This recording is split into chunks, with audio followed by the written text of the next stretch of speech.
Gusto mo bang manalo sa Mobile Legends? Bang kahit hindi ka sobrang galing? Ito ang sikreto, positioning. Kasi kahit gaano kalakas ang hero mo, kung mali ang pwesto mo, patay ka. At kapag patay ka, wala kang silbi sa clash. Una, alamin ang role mo.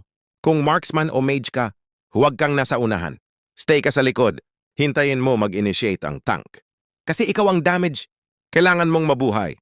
Kung tank o fighter ka, ikaw ang front. Ikaw ang sasalo ng damage. Ikaw ang magbubukas ng laban. Pero tandaan, hindi ka rin immortal. Ay pangalawa, huwag kang mag-isa. Ito ang common mistake. Bigla kang papasok, walang backup.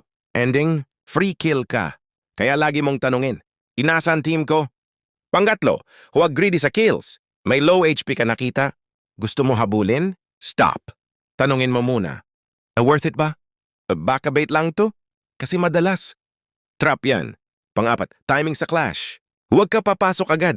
Hintayin mo maubos ang skills ng kalaban. Saka ka pumasok, clean up ka. Sa ML, hindi panalo ang pinakamabilis pumatay.